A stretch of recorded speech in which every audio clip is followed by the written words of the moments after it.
LDVC, this is your boy Coach Sheldon Harrison. You're live on the Coach Sheldon Harrison Combat Sports Show live. Okay, guys, I'm going to, I'm going to talk about this fight. See, I didn't give a post-fight analysis video on this Rigondeaux fight because I was actually working. So, and then I felt like I would come back to it, after, I was done. I had to go do some work and I had to go finish up some extra projects that had a deadline. And so I got it done right before the Andre Ward fight. So I was happy.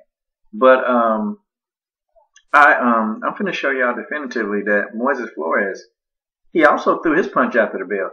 But see, we know that HBO, they have a racial bias towards black fighters. That's right. They don't like black fighters. And through the years, you can see how they've treated black fighters. And, you got the likes of Larry Merchant, Jim Lampley. You got the likes of Colonel Porkchop Sheridan. These people, they have been allowed to have free reign to just talk to and talk down on any black fighter that they choose to. And they've been given that free reign. So that pretty much tells you what the higher ups in HBO, what they think about black fighters too. And that's why HBO boxing really isn't where it needs to be. That's why so many fighters are actually going over to Showtime. That's why, because, you're going to get the analysis the way it's supposed to be covered. Okay, you're going to get that.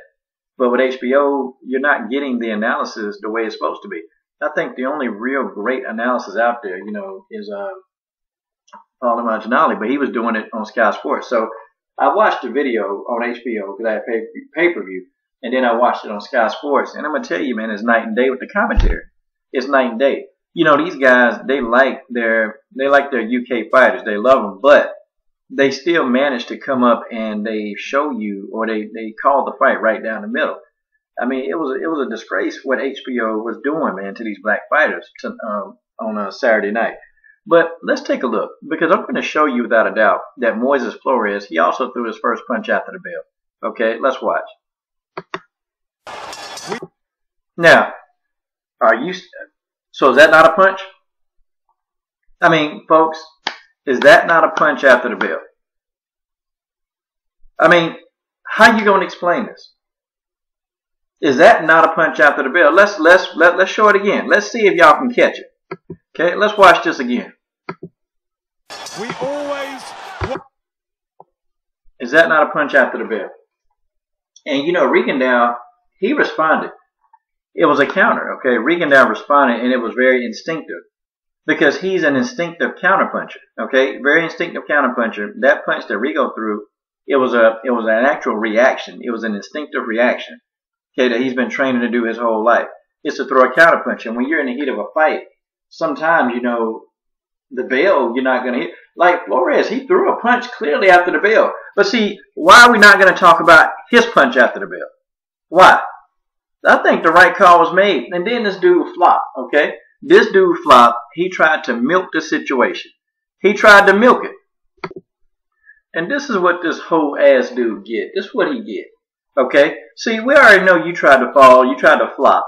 And you tried to sell that flop, but it didn't work. Okay? See, Rigondeaux took your heart. When he hit you with that left hand counter, the one before the bell. Oh yeah, okay, you already knew, man. You felt that and you was like, okay, man, I don't want no more of this dude. That's exactly what happened. That's exactly what happened. This dude looked for any little way out. Dude could have got up. But this dude is a PG-13 channel, okay? This dude is a vagina. He's a vagina, straight up, okay? You lost the fight, and they both threw punches after the bell.